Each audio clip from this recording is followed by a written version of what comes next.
from Brazil.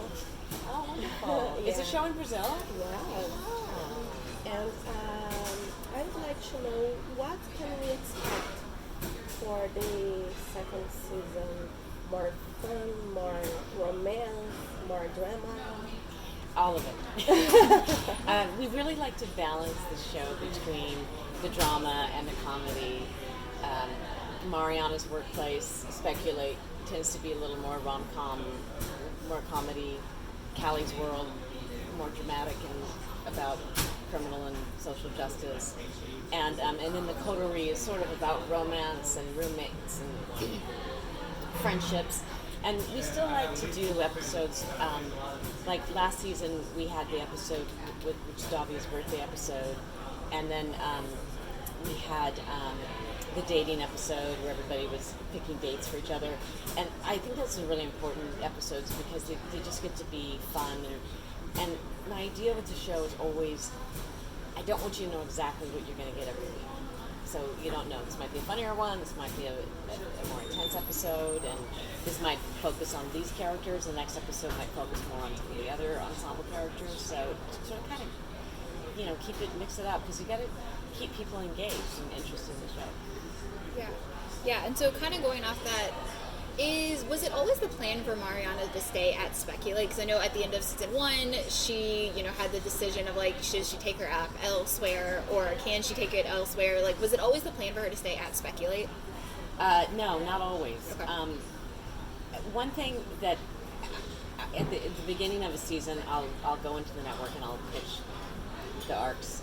Right. And then I change them completely as I go, because I'll get different ideas, or I'll think, I'm loving this world, and I just really love the Speculate world for her, and I love where we shoot. We shoot at the House and Lofts in Los Angeles, which is a great space, and when that world starts to feel stale, then we'll move her somewhere along, but right now I just like there's so much more to do there. Yeah. And then this show covers sisterhood and girl power. Why do you think this is important in today's media culture? Well, we live in a patriarchal society still. I think that showing women in a realistically struggling with being, for instance, equal pay, the gender pay gap, and struggling with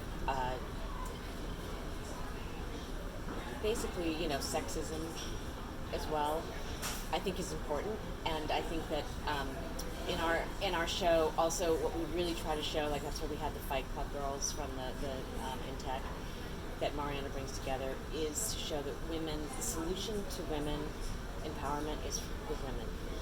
It is that if we all are supporting each other, if we're all lifting each other up, if we're all empowering one another, we don't need the patriarchy to give us a seat at the table. They can deny one or two of us, but you're not going to deny all of us. And that's sort of the message of the show in that regard. And then sisters are always fun, and they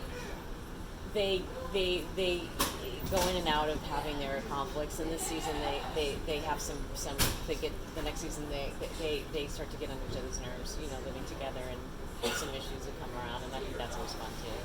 But they always have each other's backs, and that's the fun part. Go ahead.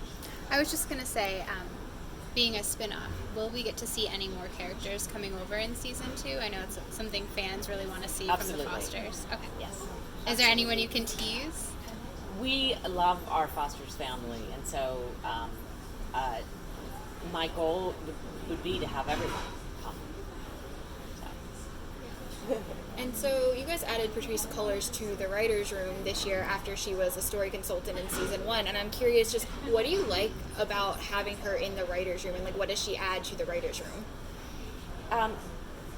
Therese adds gravitas everywhere she goes. She also has the most amazing laugh and loves to laugh. And so she brings so much life experience, so much education about the issues that we deal with, but also just life, just characters. And she's great on all of that as well. Yeah. And she's super fun to have in the room. I think she keeps us all focused. And she's contributing a lot, and not just on Black Lives Matter or on social justice issues. Right. I'm really seeing that she's really quite good at this, at storytelling. Her book's really wonderful Yeah. too, and it's just been really fun having her. Yeah. Kind of going off of that, did Black Lives Matter, like the storyline come first and then you reached out to her, or was it you reach out to her just kind of pick her brain and then it came from there?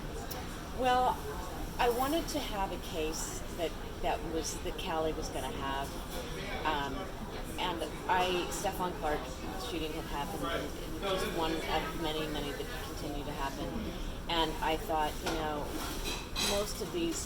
in most of these cases, the DAs don't bring charges against the police. Right. So the only place to get relief is in the federal court system. And I thought that would be a really great place to deal with those matters. And you can't do a story about that without consulting Black Lives Matter. Right. And so I read the book, and then I reached out to Therese, and she was just really game to they're really very encouraging. And she's also, she plays herself in the show. And she does next season play herself in the show, as well as Melina Abdullah, who is the leader of the LA chapter of Black Lives Matter. So it just lends to authenticity, and I don't think you can. And we wanted to get it right, because one thing she had said is that a lot of people on television were portraying Black Lives Matter, but not really in an authentic way. Right. And we didn't want to do that. How would you describe season 2 in one word? Maybe 2 words. Maybe 2. 3. Oh my gosh. Okay. I would say kind of like vibrant and head spinning. Lots of shit hitting the fan. A lot of funny. Everybody's amping up. Everybody's taking their arc and their story to the next level. You're going to see a new workplace in one of our characters, and you're not going to be able to know. I think it's unpredictable. If I was saying one word, I'd say unpredictable. Oh, that's great.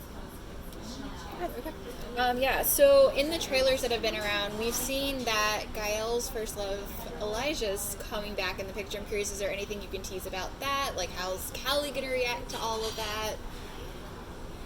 I think the triangle is really very much alive and will remain that way.